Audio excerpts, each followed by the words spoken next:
शाम के 5 बज चुके हैं और वक्त है सीधी बात का। और सीधी बात में आज बात होगी जीडीपी ग्रोथ को लेकर। मैं हूं आपके साथ मोनिका ग्रोवर।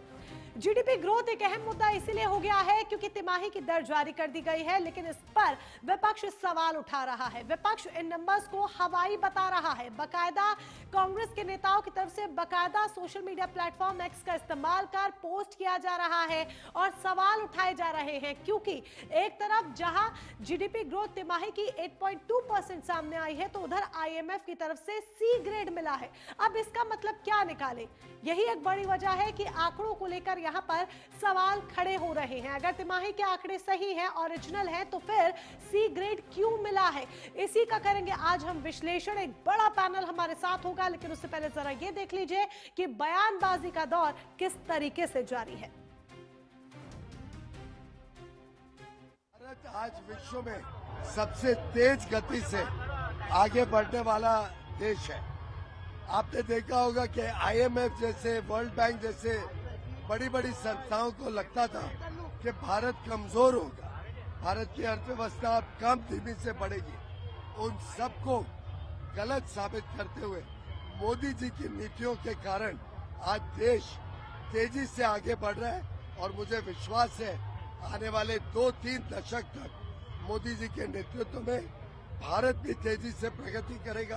पूरे साल का देखा जाएगा, क्योंकि year to year, quarter to quarter, पिछले क्वार्टर में बहुत अच्छी नहीं रही, आगे वाले में नहीं अच्छी आ रही, लेकिन साथ साथ जो आईएमएफ ने डाउनग्रेड किया है हमारे पूरे स्टैटिस्टिकल सिस्टम को, वो भी बहुत चिंताजनक बात है। भारत का जो आंकड़े वाला सिस्टम था वो दुनिया में सबसे बेहतरीन माना जाता था। हमने तो दुनिया के देशों को जीडीपी बनाने में इसमें ट्रेनिंग दी है, बहुत से देशों ने हमारे मैनुअल्स फॉलो किए हैं। आज वही देश जो अग्रणी था इस क्षेत्र में, कम से कम जहां हम लोग विश्वगुरु थे वहां तो अब हम स्टूडेंट भी नहीं रहे।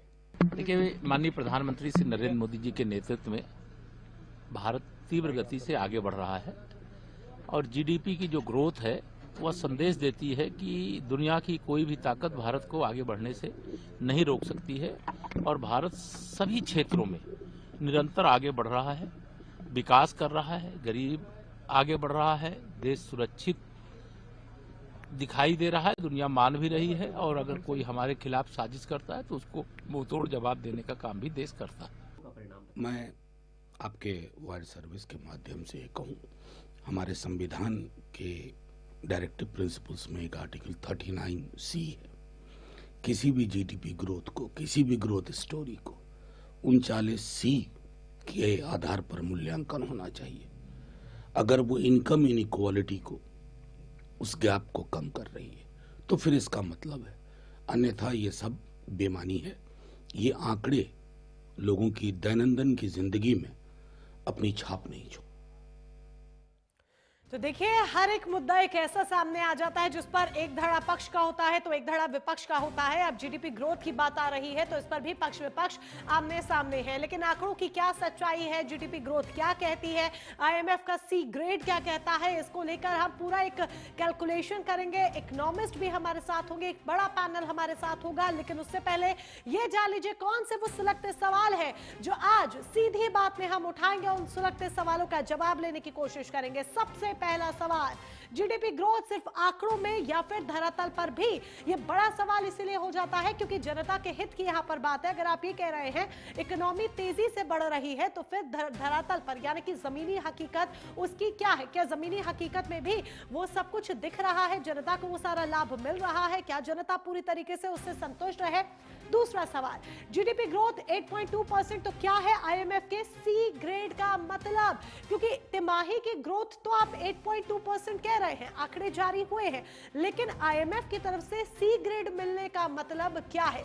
क्या ये सरकारी कार्यप्रणाली की एक वीकनेस है, एक कमजोर प्रणाली को दर्शाता है? ये एक बड़ा सवाल खड़ा हो जाता है। तीसरा सवाल, क्या आंकड़ों को विपक्ष सिर्फ पॉलिटिकल टूल की तरह इस्तेमाल करना चाहता है? ये सवाल इसीलिए क्योंकि विपक्ष मुद्दा उठा रहा है, न सिर्फ आंकड़ों को लेकर बल्कि इसके साथ साथ टाइमिंग को लेकर भी सवाल उठा रहा है कि तिमाही के आंकड़े कैसे वक्त पर जारी किए गए हैं जब सालाना आंकड़े जो है वो भी जारी करने का वक्त आने वाला होता है। तो दूसरी तरफ चौथा सवाल, अगर जीडीपी इतनी तेजी से बढ़ रही है तो लोगों के पास नौकरियां क्यों नहीं है? क्यों लोग जॉबलेस घूम रहे हैं? क्यों बेरोजगारी का नारा बुलंद होता जा रहा है कि हम बेरोजगार हैं, हम बेरोजगार हैं? लगातार अगर आप एमएनसीज की देखें, प्राइवेट कंपनीज की बात करें, क्रॉस कटिंग तेजी से हो रही है, लोगों की नौकरियां छीनी जा रही हैं। सोशल मीडिया पर कई इस तरह की वीडियोस हैं जहां पर लोग अपना दर्द बयां कर रहे हैं। 8.2% की ग्रोथ का फायदा आम आदमी तक कितना पहुंच रहा है?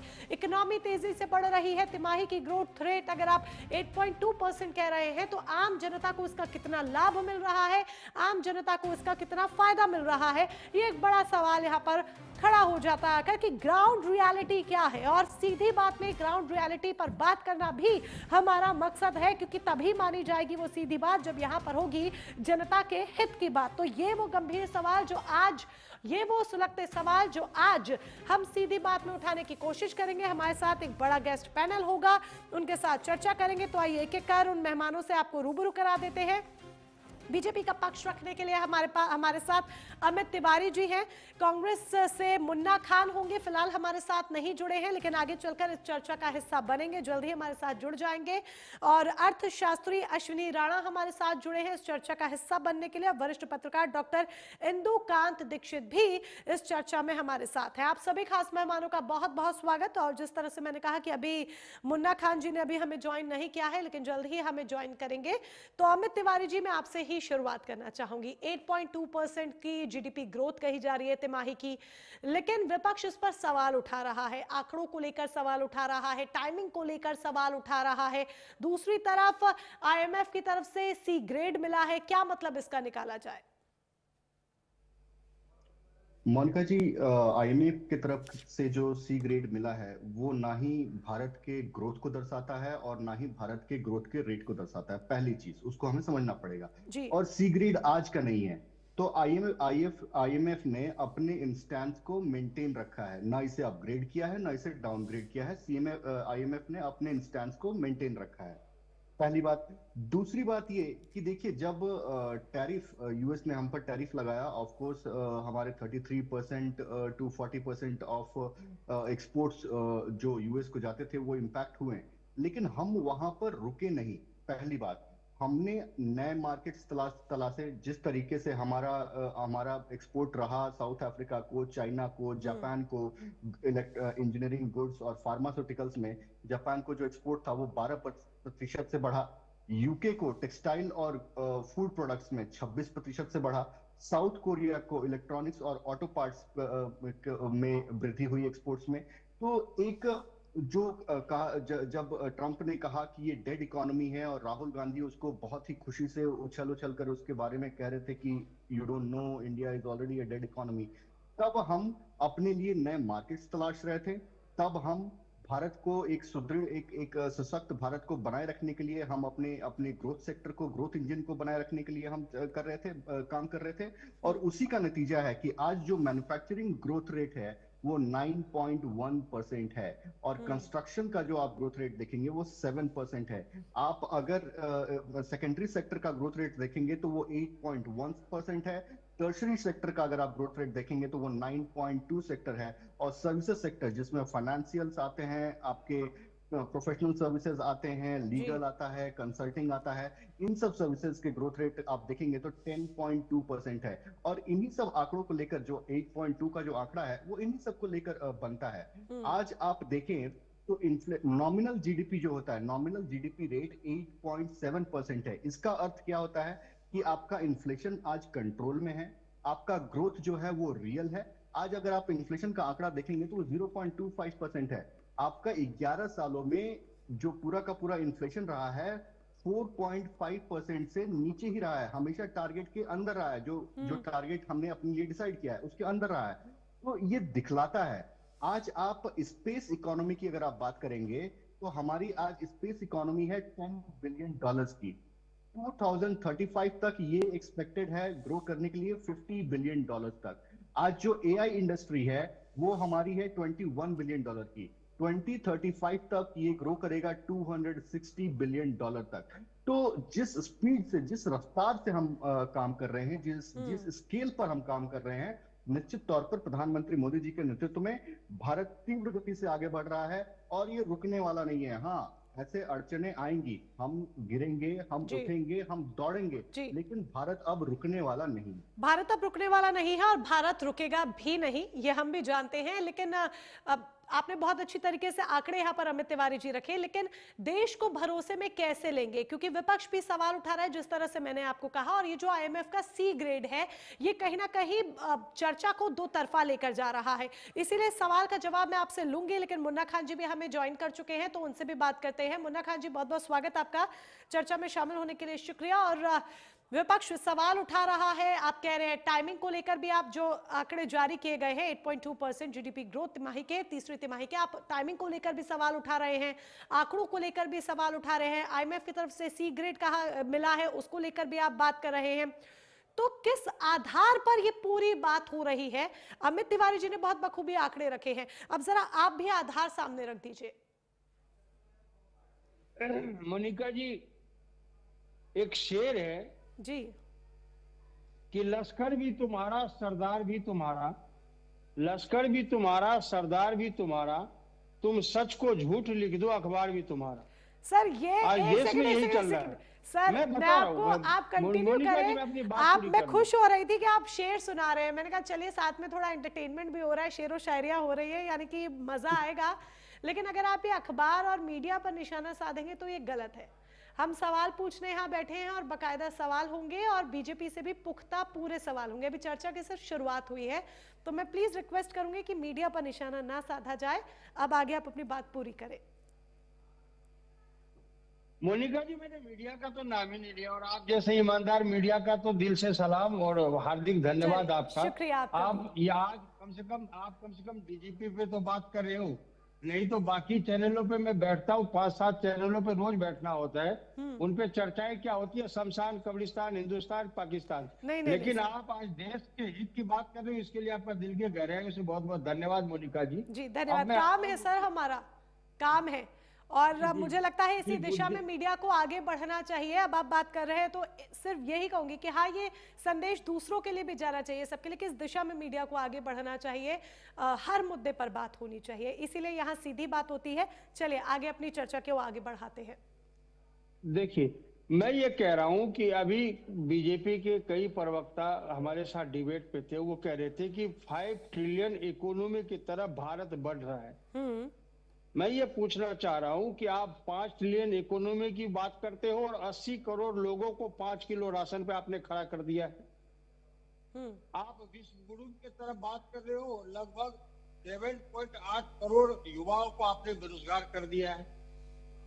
आप व्यापार में व्यापारियों की छलांग की बात करते हो, व्यापारियों के उछाल की बात करते हो, व्यापारी बंधुओं की ग्रोथ की बात करते हो कि बढ़ी है, वही 16 लाख व्यापारी आपके देश छोड़ के चले गए। आप बात करते हो कि जनजीवन बिल्कुल दुरुस्त है, लोगों के खान पान और किचन का बजट बिल्कुल सही है, वही मिडिल क्लास वालों से पूछिए कि उनके क्या हाल है। पहले ये हाल था कि बटुए में पैसे लेके जाते थे और वो बोरे भर के सामान लाते थे, लेकिन आज क्या हाल है, आज बोरे में भर के पैसे लेके जाते हैं, बटुए भर सामान लेके आते हैं। ये यथास्थिति भारतीय जनता पार्टी की सरकार ने की है। तो मैं ये कह रहा हूँ कि टीवी पर आकर के वाहवाही कर देने से नहीं होगा, आप धरातल पे आइए। मैं भी एक हिंदुस्तानी हूँ, हमारे पास भी परिवार है, मैं भी 1100 रुपए का सिलेंडर भरवाता हूँ, 45 रुपए किलो चीनी है, 27 रुपए पर किल क्या नाम है इसका, सरसों का तेल है, 200 रुपए दाल है, 80 रुपए चावल है। हमसे भी पूछिए, हम भी तो इंसान है। बेशक हम कांग्रेस के प्रवक्ता है, कांग्रेस की विचार रखते हैं, लेकिन हम भी तो इंसान, हम भी तो इसी देश के वासी हैं। तो सच से मुंह नहीं मोड़ा जा सकता। हाँ, जो हमारे मित्र है बीजेपी के, उसके घर में 400 का सिलेंडर आता हो तो समझ में आ रहा है।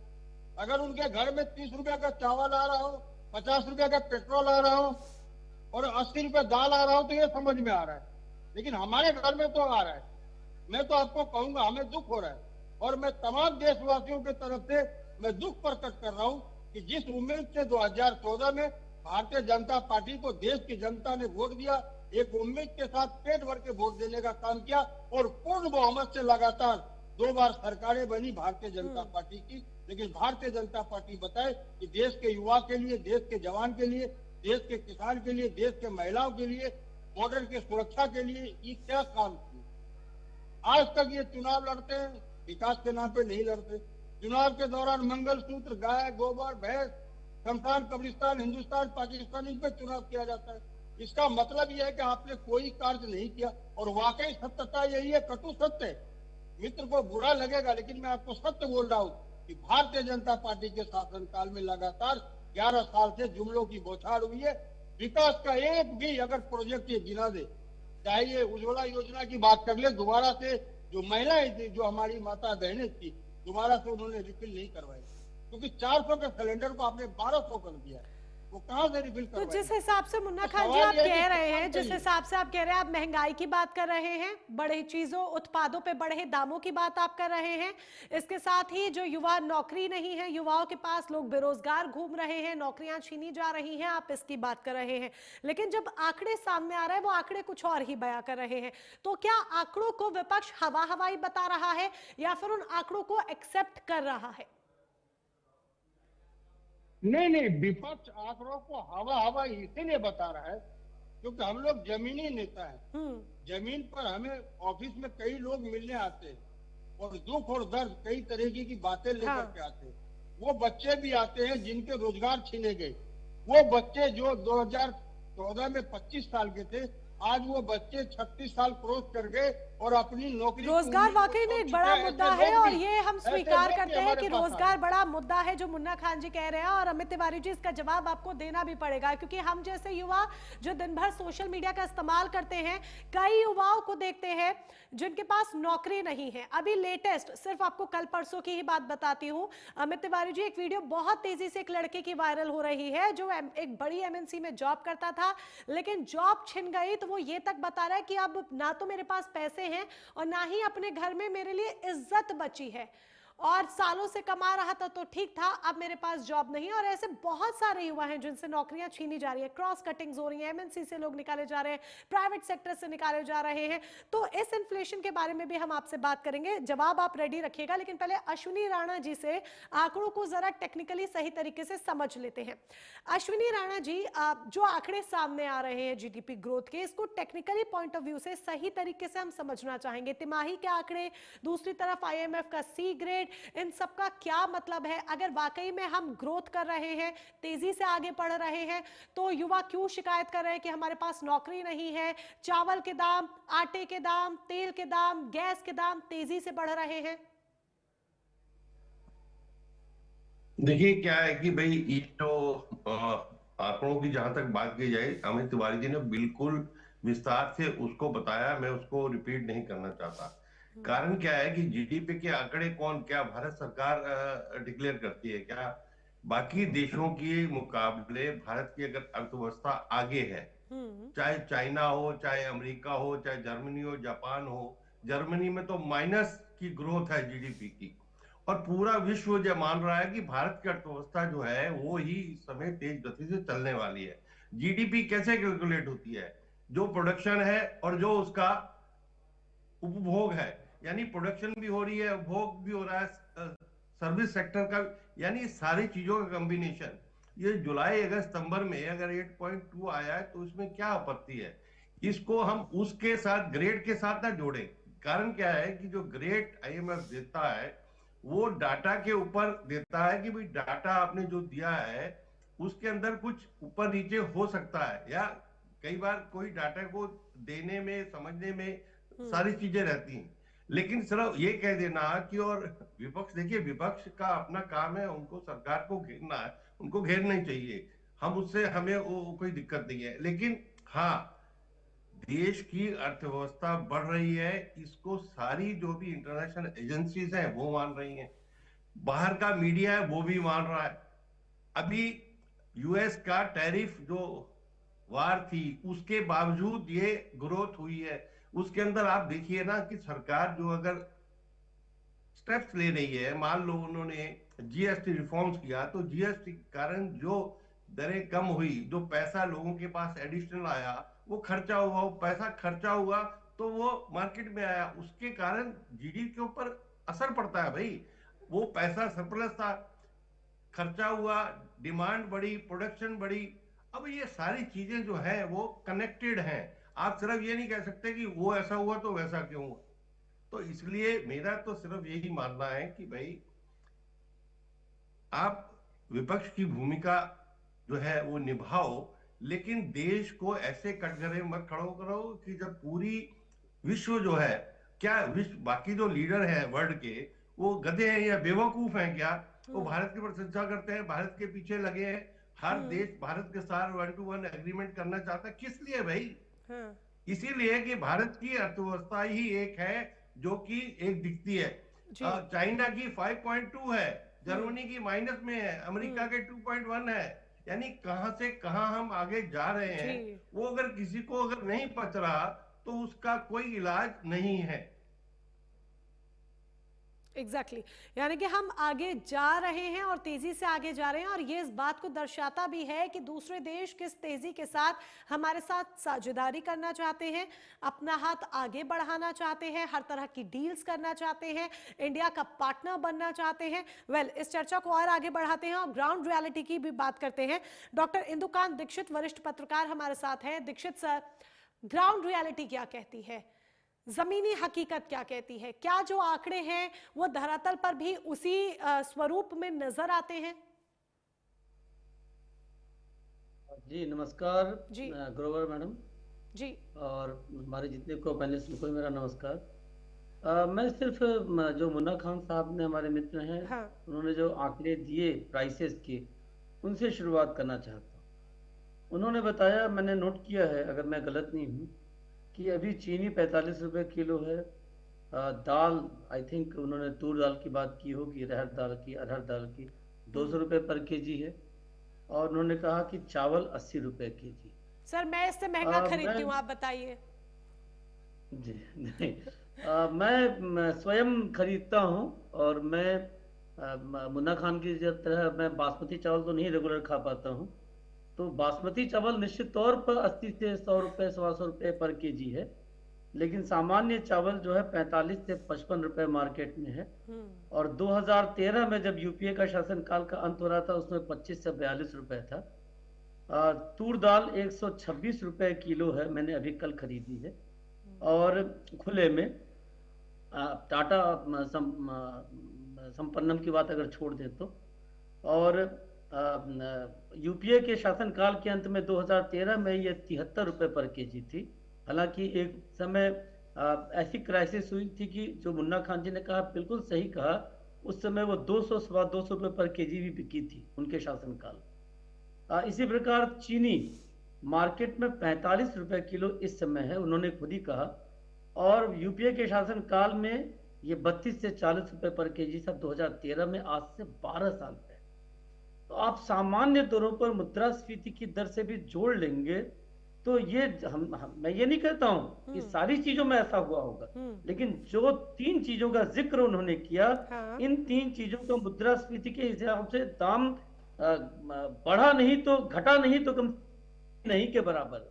और ये तब है मोनिका जी, मुन्ना खान जी इस बात को मानेंगे, जब पिछले 12 सालों में एमएसपी कितना बढ़ा दी गई, जो किसानों की आय बढ़ाने के लिए और महंगाई को देखते हुए बाकी चीजों के तमाम चीजों को कंपनसेट करने के लिए, अगर 2013 के एमएसपी इन चीजों की और अभी के एमएसपी देख लेंगे तो आपको जमीन आसमान का अंतर दिखाई देगा। तब भी ये प्राइस, तो मैं ये नहीं कहना चाहता हूं कि प्राइसेस बढ़ी नहीं है, लेकिन गलती से ही सही मुन्ना खान जी ने जिस 3 चीज का जिक्र किया, मैंने उसका करंट रेट और 2013 का रेट अभी नेट से देख कर निकाला है। और चूंकि मैं अपने घर की खरीदारी खुद करता हूं तो हमें याद भी है, ऐसा नहीं है कि कोई नेट पे गलत डेटा मिल गया और बता रहा हूं आपको।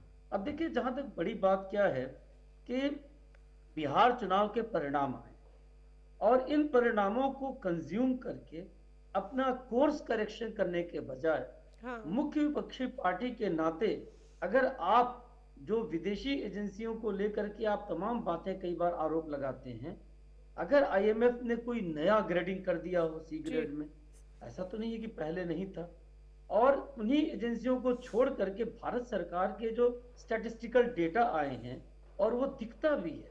देखिए किस तरह से कंजम्पशन बढ़ रहा है। बिल्कुल ठीक कर रहे थे अश्विनी जी कि जीडीपी किन किन चीजों पर डिपेंड करता है कि आपका कंजम्पशन कितना है, प्रोडक्शन कितना है, इंफ्रास्ट्रक्चर पे इन्वेस्टमेंट कितना है, सरकार के हालात कैसे हैं, स्टेबिलिटी क्या है, इन बहुत सारी चीजों पे होता है। और आप देखेंगे एक कॉमन मैन के तौर पर, मैं एक जर्नलिस्ट के तौर पे देखता हूँ कि लगातार कंजम्पशन बढ़ रहा है देश में। और ये क्या आंकड़े गलत हैं?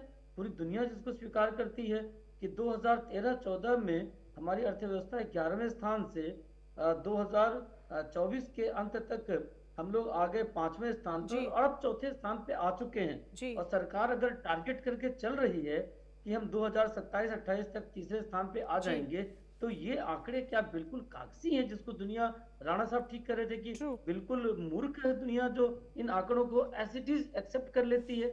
आप देखें मूडीज के और तमाम जो रेटिंग एजेंसीज दुनिया के हैं, उन्होंने भारत के ग्रोथ के रेट्स को लगातार अप्रिशिएट किया है पिछले एक साल में, घटाया नहीं है। तो ऐसे में बिहार चुनाव के बाद इस तरह के मुद्दे, देखिए मैं जयराम रमेश जी को लगातार देख रहा हूँ। यानी कुल मिलाकर हम कह सकते हैं इंदुकान जी कि ये मुद्दा बनाया जा रहा है विपक्ष की तरफ से, एक पॉलिटिकल टूल के रूप में इसे इस्तेमाल किया जा रहा है। जवाब मैं और डिटेल में आपसे लूंगी, लेकिन उससे पहले यहाँ पर एक छोटे से ब्रेक का वक्त हो चला है। आप सभी खास मेहमान हमारे साथ जुड़े रहिएगा। क्या विपक्ष जीडीपी ग्रोथ का जो मुद्दा है उसे सिर्फ एक मुद्दे की तरह एक पॉलिटिकल टूल बनाकर इस्तेमाल कर रहा है कि निशाना साधा जाए सरकार पर? और IMF का सी ग्रेड, क्योंकि जीडीपी ग्रोथ के जो आंकड़े हैं 8.2%, वो तो ये दिखा रहे कि हम ग्रो कर रहे हैं, तेजी से आगे बढ़ रहे हैं, आर्थिक सुधार को दर्शाते हैं, लेकिन IMF का सी ग्रेड, क्या हम ग्लोबल ट्रस्ट खो रहे हैं? इन तमाम सवालों का जवाब भी लेने की कोशिश करेंगे, लेकिन उससे पहले वक्त एक छोटे से ब्रेक का।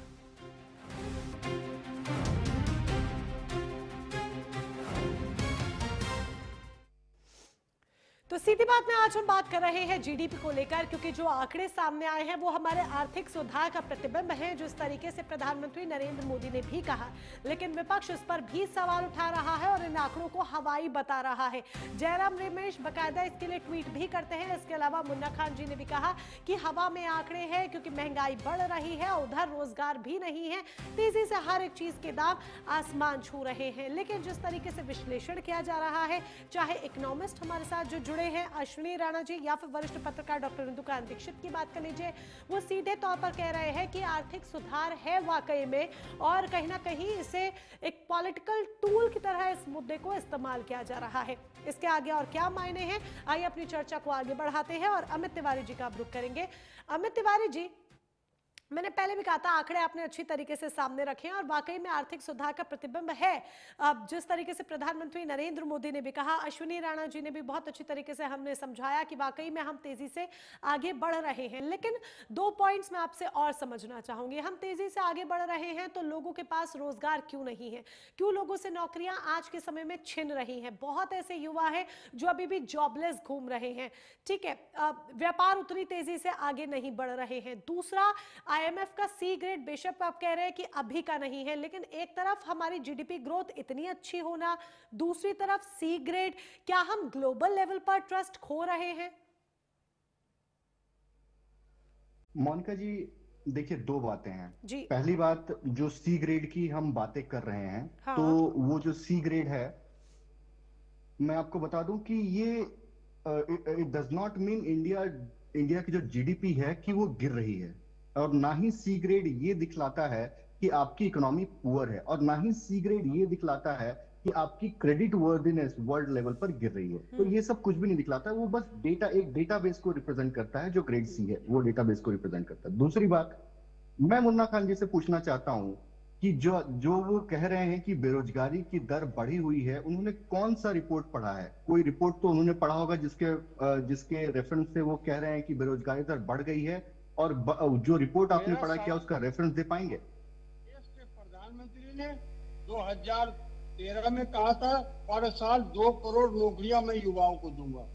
तो ठीक 22 है ठीक है, करोड़ बस मैं नौकरी समझ गया, देश में मैं कहाँ है? समझ गया, मैं समझ गया अगर मुन्ना आपका खान जी, अब आप डीजीपी अपने सबसे समय पर आगे, आप बोलिएगा। सुन तो ले, आप समझे नहीं। ठीक है ठीक है, मैं आप समझ समझेंगे गया, मैं तो समझ गया, आपने जीरो नॉलेज है आपको ना, नहीं आप इसका समझेंगे। रेफरेंस दे पाएंगे ना, अब मैं आगे तक बात करता हूँ। देखिए जनता मोनिका जी, इनको जागरूक अब चुप करा नहीं दीजिए, इनको सवाल जब का तक जवाब नहीं जनता पता, जागरूक नहीं इन्हें होगी, सवाल आप का नहीं जवाब इनको समझेंगे। नहीं आता है। बीजेपी में हम दर्शक देख 11 रहे हैं से कि इनको कुछ नहीं 11 पता से है, 5 इनको पे आ कुछ गए। नहीं पता, केवल बीजेपी में हम विरोध की 11 से राजनीति 5 करने पे के आ लिए गए विरोध की और बात 22 कर रहे करोड़ हैं, युवा वरना बेरोजगार इनको हैं। कोई नॉलेज बीजेपी नहीं में है। हम 11 से 5 पे मैं आ गए आपको बता और देता हूँ, 78 लाख युवाओं को मैं जॉब आपको बता चाहिए। देता हूँ, बीजेपी में हम मुन्ना खान जी 11 से बात 5 सुन आ लीजिए, गए बात सुन और लीजिए। अब पूरे देश में महंगाई की लहर आग लगी है। सुन लीजिए मुन्ना जी, वो मोनिका आप जी, ही के इस सवाल का तरीके से जवाब दे रहे हैं। और आप मैं महंगाई की सवाल बात पूछा कर रहे हैं, था। वही सवाल मैंने उनसे किया, वो उसी का ये जवाब है। दे रहे हैं। मुन्ना खान जी सुन लीजिए, बहुत शांतिपूर्वक चर्चा चल रही देखिए, थी, सुन मैंने जो लीजिए, आप ही सवाल के पूछा, सवाल का जवाब उसका- दे रहे हैं। जी उसका अमित जी। जवाब मुझे मिल गया कि उनको कुछ नहीं पता है, केवल विरोध की राजनीति कर रहे हैं और केवल विरोध करने के लिए विरोध कर रहे हैं। देखिए, periodic labour force, Munna Khan ji ध्यान से सुन लीजिए, आपका ज्ञानवर्धन मैं कर रहा हूं। पीरियोडिक लेबर फोर्स सर्वे ये बेरोजगारी के आंकड़े पब्लिश करता है। इसका जो पिछले तिमाही का जो आंकड़ा है वो मैं आपके सामने रख रहा हूं। रूरल में जो बेरोजगारी दर है वो 4.4 है, अर्बन में जो बेरोजगारी दर है वो 6.9 है, एवरेज आप लेते हैं तो 5.2 है। क्या ये बहुत ज्यादा बेरोजगारी का दर है? नहीं, इनके जमाने में तो डबल डिजिट में बेरोजगारी का दर था। दूसरी बात, आज जो युवा है वो स्वरोजगार की तरफ जा रहा है। आज जो युवा है वो खुद का बिजनेस खोल रहा है। आज जब का युवा है वो खुद के बल पर खड़ा होना चाहता है, ना कि नौकरी करना चाहता है। तीसरी बात, देखिए ये इनका विकास जब हुआ, अब मैंने आपको डिस्टर्ब नहीं किया मुन्ना खान जी, मुझे जवाब देने का मौका दीजिए। देखिए, जब टैरिफ हिट हुए, सबने कहा, हाहाकार मच गया कि ये क्या हो गया, हमारा एक्सपोर्ट्स का क्या होगा, हमारे इंपोर्ट्स का क्या होगा, वगैरह वगैरह। इनके द्वारा कही जा रही है। मुन्ना जी, आपको मैं समय दूंगी, आप प्रॉपर्ली क्रॉस क्वेश्चन कीजिएगा, पर पहले उनकी बात खत्म होने दीजिए। इन शॉर्ट अमित तिवारी जी अपनी बात कीजिए, फिर मुन्ना जी आपसे डायरेक्टली सवाल करेंगे, ताकि डिस्टर्बेंस भी ना हो और वो बात कर पाए। जी बिल्कुल, 10 सेकंड मोनिका जी, मैं अपनी बात को समाप्त कर रहा हूं। आज अगर आप गवर्नमेंट कंपनीज का अगर ग्रोथ देखेंगे, LIC और SBI को ही सिर्फ हम पकड़ लें, तो बहुत ही उनके रिकॉर्ड रेवेन्यू उन्होंने दर्ज किया है, रिकॉर्ड रेवेन्यू, रिकॉर्ड अर्निंग्स। उसके बाद डिफेंस का जो ग्रोथ है वो 30x, मतलब 1, 2, 3 गुना नहीं, 30x से ग्रोथ हुई है। तो जिस हिसाब से देश में अलग अलग सेक्टर ग्रो कर रहे हैं और उस हिसाब से हमारा देश भी ग्रो कर रहा है। आज डिफेंस का अगर ग्रो कर रहा है, आई है, agree Amit Tiwari ji, I agree, sectors growth कर रहे हैं और तेजी से ग्रो कर रहे हैं। इंडिया बहुत तेजी से आगे बढ़ रहा है, ये अप्रिशिएबल है। बट एक स्टेटमेंट पीयूष गोयल जी की मैं यहाँ पर याद दिलाना चाहूंगी। आपने कहा कि युवा अपने पैर पर खुद खड़ा होना चाहता है, इसीलिए वो नौकरी खुद नहीं कर रहा है।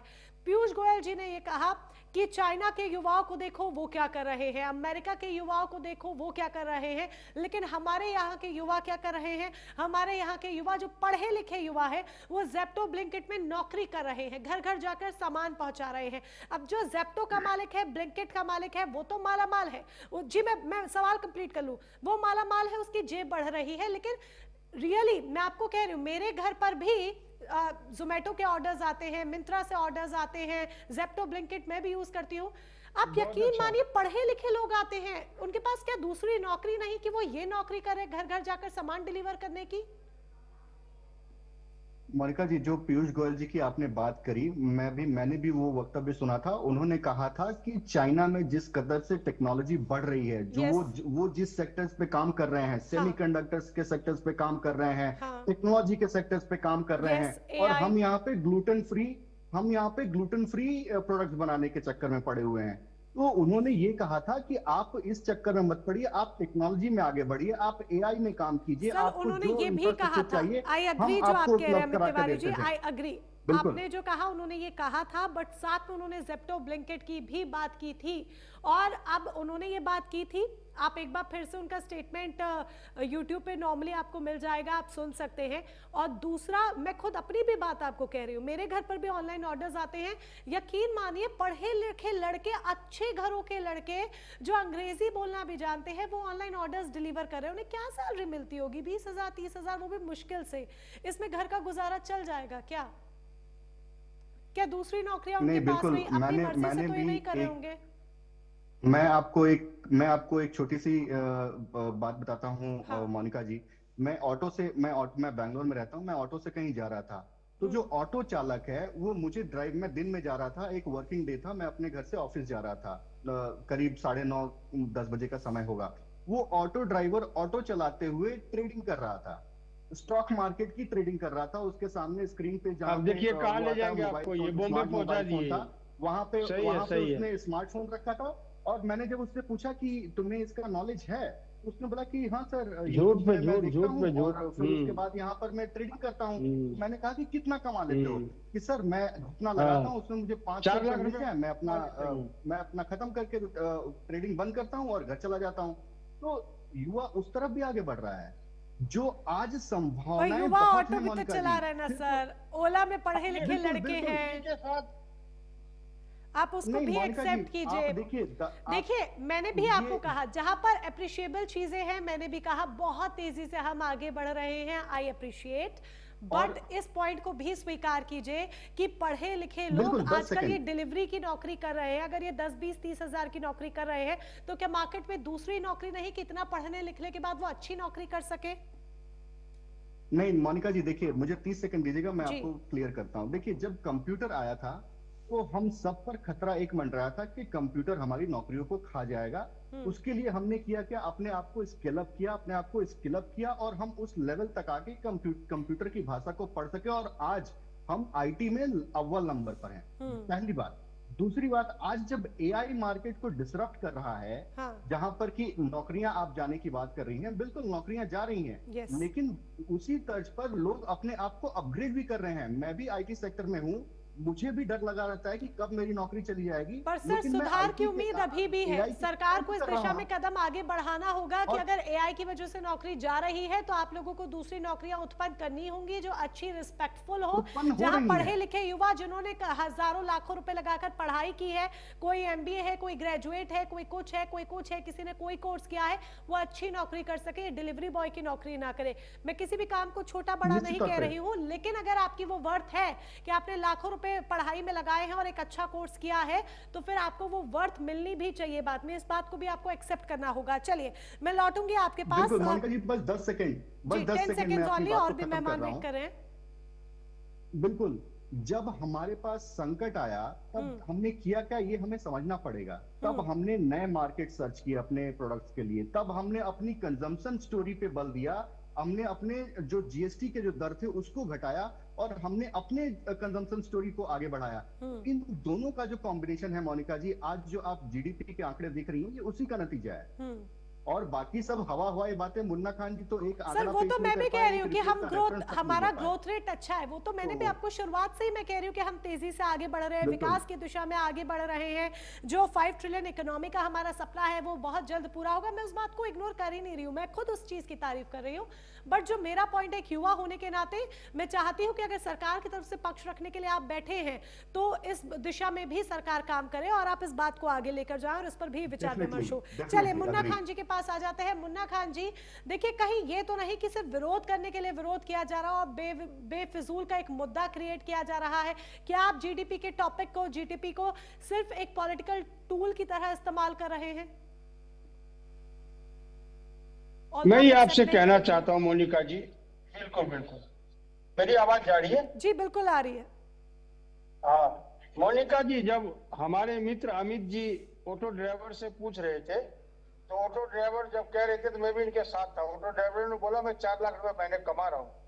ये बात सही है। इन्होंने ये जब पूछ रहे थे मैं इनके साथ था। बैठ के देखिए आपको सवाल इतनी क्या हल्की है, बात करनी ये है, सवाल क्या एक है, नेशनल चैनल पर सुन बैठकर लीजिए आपको मित्र हमारे, हल्की सुन बातें लीजिए करनी मित्र है, हमारे, सुन लीजिए। तो मेरे ख्याल से सवाल कोई क्या और है? मंच इसके लिए, एक नेशनल मित्र चैनल हमारे, को आप सुन मत तो ले, सुनिए सुन इसके तो लिए, अपनी हमारे हल्की सुन तो ले। राजनीति के लिए, अपनी सस्ती मोनिका जी ने राजनीति बहुत अच्छा राजनीति के सवाल लिए अमित जी रुक जाइए। देखिए आप बोल रहे थे तब मैंने उनको शांत कराया, आपने अब देश उनको को बोलने दीजिए, फिर आप जवाब दीजिएगा। बंटाधार कर दिया, कम से कम चैनल ये को छोड़ देखिए। दीजिए। अपने सस्ती राजनीति इस चैनल पर कम से कम मत कीजिए। रुकिए रुकिए अमित जी, बोलने दीजिए उनको। मैंने आप जब बोल अरे रहे थे मित्र हमारे शांत हो जाओ, मित्र हमारे शांत हो जाओ। झूठ पे मैं झूठ, शांत झूठ ही पे रहता झूठ, ये हूं। चलेगा नहीं। अब सुन लो, पानी पीने की जरूरत सवाल आपको ये है। मोनिका जी, बोड़े से बाहर निकलिए, बोड़े से बाहर निकलिए और बोड़ों में नोट रखने का आदत को छोड़िए। जितना आज डिजिटल हो गया है, यूपीआई का इस्तेमाल कीजिए, रुपए कार्ड का इस्तेमाल कीजिए, बोड़ों में नोट भर के रखने की आदत छोड़िए, डंडे के काला धन भरने की आदत छोड़िए। चलिए ठीक है अमित तिवारी जी रुक जाइए उनको अपनी बात पूरी करने दीजिए। देखिए जब आप बोल रहे थे तो मैंने उनको शांत करवाया, बकायदा शांत करवाया।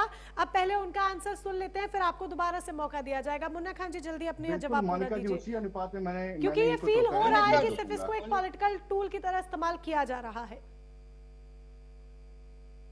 मोनिका जी, जो मेरा घर है उसके सामने एक मॉल है, वो राशन की सारी दुकानें मिलती है। ठीक, वहां पे जाके हमने कह दिया कि मैं कनॉट प्लेस में मॉल में मैं जॉब करता हूँ, कितनी सैलरी है? मैं बोला 1.5 लाख रुपया महीने का आ रहा है मेरे पास। बोला अच्छा बहुत अच्छी बात है, ऐसा करो तुम उधार राशन हमारे घर पे भेजो, हर मंथ में हिसाब कर दूंगा। बात खत्म हो गई। 4 महीने के बाद वो राशन वाला पर्ची लेके मेरे पिता के पास पहुंच गया कि भाई 64,000 का बैलेंस है। तो मेरे पिता बोले ऐसा कैसे हो गया? लड़का तो मेरा 1.5 लाख रुपया महीने का कमा रहा है, आप 64,000 का बिल दिखा रहे हो। बोला वो लड़के से जाके पूछो। तो हालात जो है अब उन लोगों से, तो 4 महीने का बिल भी तो है मान्यवर। 1.5 लाख रुपया मंथ कहाँ है? सर घर का राशन का 16,000 होता है। देश पे कर्ज कैसे है? 16,000 पर मंथ का राशन तो हर घर में आता है। मोनिका जी कैसी बातें कर रही है? 2 लाख सर देखिए आंकड़ा, अब आप 4 महीने का, मुन्ना खान जी रुक जाइए, सुनिए 4 महीने का आंकड़ा 64,000 बता रहे हैं। अब आप मुन्ना खान जी 4 महीने उधार रखेंगे तो बिल तो बढ़ा चढ़ा आएगा ही ना। 15,000 का राशन भाई 3-4-5 सदस्यों का अगर परिवार है आपके घर में, चलिए 4 सदस्य तो ले देकर होंगे ही, क्या पता इससे ज्यादा भी हो, तो इतना तो लग ही जाएगा ना। मुन्ना खान आंकड़ा भी लेके बैठिए तो लेकर तो सही से बैठिए कि भाई उस पर हंसी ना आए या फिर उस पर हमें तर्क देने का मौका ना मिले। अब अगर हम अपने घर के राशन का टोटल बताएं तो मेरे पास भी मेरे घर के महीने के राशन का टोटल है। 1.5 लाख रुपए महीने की जॉब है कहाँ? सवाल तो ये देखिए जिस तरीके से देशवासियों के साथ अब देखिए गोल पोस्ट इन्होंने पता लग रहा है आप जिस हिसाब के आंकड़े रख रहे हैं उससे पता लग रहा है। मुझे हंसी आ रही है उन आंकड़ों पर, क्योंकि आप जो आंकड़े रख रहे हैं, देखिए जो वाजिब बात थी वो अमित जी से मैंने पूरी पूछी। आप मुझे ये नहीं कह सकते कि मैंने सवाल नहीं किए होंगे, लेकिन आप जो आंकड़े रख रहे हैं उस पर वाकई में हंसी आ रही है। आंकड़े कुछ बड़े होते तो शायद समझ में भी आता है, बहुत लॉजिकल और सिंपल आंकड़े हैं जो हर घर में सामने आते हैं। मेरे घर में भी है ये आंकड़े, और जबकि मेरे 4 लोगों की फैमिली भी नहीं है जो साथ रहती है, तब भी यही मेरा 4 महीने का बिल है। तो ये तो एक नॉर्मल आंकड़ा है। मोनिका जी सवाल झूठ बोलने का है, मैं आप तथ्य समझे नहीं, ये सवाल झूठ बोलने का है। सर कोई मुझे समझ में आ रहा है कि ऐसा आप जिस हिसाब से बोल रहे हैं वो यही लगा है कि विरोध के लिए विरोध हो रहा है। 1.5 लाख रुपए महीने हमारी सैलरी नहीं, और हमने झांसे में दुकानदार को लिया। 4 महीने के बाद भेद खुला कि वाकई मेरी सर दुकानदार का बिल क्लियर कर दीजिए। मुन्ना खान जी दुकानदार का बिल क्लियर कर दीजिए, इमेज अच्छी नहीं जाती, आप सम्मानित व्यक्ति हैं। दुकानदार का बिल क्लियर कर दीजिए। मुझे मुन्ना खान जी चलिए आगे बढ़ते हैं, मैं लौटूंगी आपके पास, क्योंकि यहाँ समझ आ रहा है कि विरोध के लिए विरोध हो रहा है। दम नहीं लग रहा है मुझे आंकड़ों में, सीधी बात, मुझे दम नहीं लग रहा है आपके आंकड़ों में। मैं लौटूंगी आपके पास। अश्विनी, ये 60 सालों तक देश को झांसा दिया, अब दुकानदार को झांसा दे रहे हैं। चलिए रुकिए, अश्विनी राणा जी के पास भी चलते हैं। अश्विनी राणा जी, हम टेक्निकली आपसे बहुत सारी चीजें समझ रहे हैं। देखिए ग्रोथ रेट बढ़ रही है, अच्छी है, ये आपने हमें बहुत अच्छी तरीके से समझाया, बट जरा मैं सी ग्रेड का मतलब भी समझना चाहूंगी। ऑल्दो मैंने पहले भी पूछा था, क्योंकि मैंने अमित जी से भी ये सवाल पूछा, ग्लोबली ये सी ग्रेड मिलना इंडिया को, ग्लोबली क्या इसका एक इम्पैक्ट जाता है, इसका एक इफेक्ट होता है, इसे इम्प्रूव कैसे किया जा सकता है? और ये जो नौकरियां इतनी तेजी से शिकायतें आ रही हैं, और ज़ेप्टो ब्लिंकिंग की बात मैंने अमित जी से भी की, आप इससे कितना इत्तेफाक रखते हैं युवाओं को लेकर? देखिए मोनिका जी, आपने 2 प्रश्न किए हैं। पहला तो है कि सी ग्रेड, yes. 2013 में अगर देखेंगे तो 2013 में भी भारत को सी ग्रेड ही था IMF की तरफ से। कारण क्या है कि जो इंटरनेशनल एजेंसीज हैं उनके अपने मानक हैं, कैलकुलेशंस के, डाटा के, वो बहुत सारी जो चीजें हैं, चाहे बैंकिंग हो, उनका एक जो स्टैंडर्ड ऑफ वो है वो एक डिफरेंट है। अगर कहीं पर भी कोई डाटा उनके मानक के आधार पर उनको नहीं मिलता या दिखता, तो वो उसके हिसाब से कैटेगराइजेशन करते हैं। तो इसलिए 2013 और उससे पहले भी सी ग्रेड था, कोई पहली बार नहीं मिला, इसलिए इसके ऊपर बहुत ज्यादा हमें वो परेशान होने की या वो सर होने की परेशान जरूरत नहीं, मैं है। सिर्फ इसका एक इमेज इम्पैक्ट समझना चाहती हूँ। क्या हाँ, ग्लोबली मैं इसका बता रहा इमेज हूँ ना, इम्पैक्ट तो होता है? वो उस समय भी था, वो हाँ। वो रहेगा। क्या है कि जो इंटरनेशनल एजेंसीज की जो मानक हैं, स्टैंडर्ड्स हैं उनके, जी। जो उनको डाटा जिस रूप में चाहिए, जैसे चाहिए, हाँ। उसमें थोड़ा भी ऊपर नीचे होता है तो वो उस कैटेगरी से उसको निकाल के दूसरे में डालते हैं। तो पहले से ऐसा चल रहा है, उनको भारत के डाटा से, आज के डाटा से नहीं, 2013 और उससे पहले भी ऐसा ही उनको ग्रेड उन्होंने भारत जी, को दिया है। जी। तो इसलिए ये को रिलेट हो गया कि ऐसे टाइम पर वो डाटा, जीडीपी के डाटा तो क्वार्टरली आता ही है, ये भी उस समय आया तो उसके ऊपर एक मुद्दा बन गया। यस, जहां तक डायमंड्स। आप रोजगार की बात कर रहे हैं, बिल्कुल मैं आपसे सहमत हूं कि पढ़े लिखे रोजगार जो लोग हैं वो भी बहुत सारे ऐसे, देखिए आज रोजगार का मतलब बदला है, यानी नौकरी का भी। कोई टाइम था लोग सरकारी नौकरी परमानेंट जॉब में जाते थे, आज वैसा आस्ता आस्ता इंटरनेशनली वैश्विक स्तर पर वैसा होता जा रहा है। हाँ। अभी इसलिए आप ये देखेंगे जो नए लेबर कोड आया है उसमें एक टर्म एम्प्लॉयमेंट की भी बात हुई है कि इतने टर्म के लिए आपको एम्प्लॉयमेंट मिलेगी, यानी जिस प्रकार से बदलाव होते हैं मार्केट हाँ। में उसी हिसाब से उसको भी किया जाता है। लेकिन ये जरूरी है कि किसी को भी, चाहे वो पढ़ा लिखा है या उसके जी। पढ़े लिखे के अनुसार उसको जॉब मिलना चाहिए। लेकिन बिल्कुल, कई ये बार ये वाजिब भी बात आता है है और इस दिशा कि में कुछ सोच विचार करना होगा और कदम भी आगे बढ़ाने होंगे। इंदुकान जी के पास भी मैं जाना चाहूंगी, समय की थोड़ी सी कमी है। एक छोटा सा मैं बता देता हूँ जी, आपको, जी। सरकार उसके बारे में कैसे सोच रही है। सरकार यहाँ पर जो मेक इन इंडिया की बात कर रही है और टेक्नोलॉजी यहाँ पर लाने की बात कर रही है, उसका पर्पज यही है कि यहाँ पर एम्प्लॉयमेंट जनरेट हो। यस। उसके दिशा में सरकार का काम जो है वो चल रहा है कि यही पर प्रोडक्शन हो इसको थोड़ा और यही स्पीड अप एम्प्लॉयमेंट करने की जनरेट नीड हो। है, इसको थोड़ा स्पीड अप करने की नीड है। What I feel on ground कि इसको स्पीड अप करने की नीड है मेक इन इंडिया को। इंदुकान जी के पास हम चलते हैं। अब इंदुकान जी, अब जो मार्केट्स का ग्रोथ रेट दिख रहा है, जो इंडस्ट्रीज का ग्रोथ रेट दिख रहा है, मेक इन इंडिया का जिक्र यहाँ पर अश्विनी जी ने भी किया है, इसका ग्रोथ रेट दिख रहा है, इसके जरिए इसके बाद आपको ये लगता है कि लोग एक्चुअल में बिलीव कर रहे हैं, जो आंकड़े सामने आ रहे हैं उससे क्रेडिबिलिटी सरकार की बढ़ रही है जनता के बीच या फिर घट रही है? क्योंकि वो युवा जो जेप्टो ब्लिंकिट में नौकरी कर रहा है, डिलीवरी की नौकरी कर रहा है, पढ़ा लिखा होने के बावजूद, वो कैसे इसकी क्रेडिबिलिटी को समझ पाएगा? मोनिका जी, दो तीन चीजें हैं आपके दर्शकों के लिए। एक चीज तो साफ करना बहुत आवश्यक है जी। पूरे डिबेट से, शायद ये संदेश भी कहीं ना कहीं जा रहा है कि आईएमएफ ने इंडियन इकोनॉमी को कहीं सीक्रेट कर दिया है। एक चीज बड़ा साफ समझ लीजिए कि आईएमएफ ने जो जीडीपी से related data government of India देती है पब्लिक डोमेन में, उसके लिए सीक्रेट किया है कि डेटा हमें बहुत क्लियर नहीं है। जैसा अभी कह रहे थे अश्विनी राणा साहब कि डेटा हमें जैसे क्लियर चाहिए, बिल्कुल क्लैरिफाइड, उस रूप में नहीं मिला है। तो उन्होंने उस डेटा सबमिशन को सीक्रेट में डाला है, भारत की इकोनॉमी को सीक्रेट में नहीं डाला है। Let it be very clear. दूसरा, जो आप कुरियर की बात कर रही थी, मैं भी मानता हूं और सचमुच में पीयूष गोयल जी ने कहा था कि क्या आप सारे लोग कुरियर बनने के कगार पे हैं, कुरियर बनना चाहते हैं? ये कौन सी नौकरी है?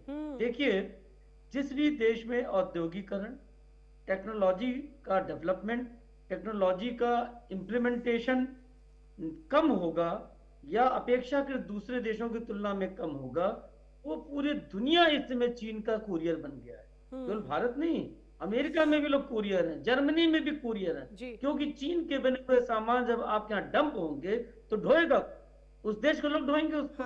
तो ये तो है।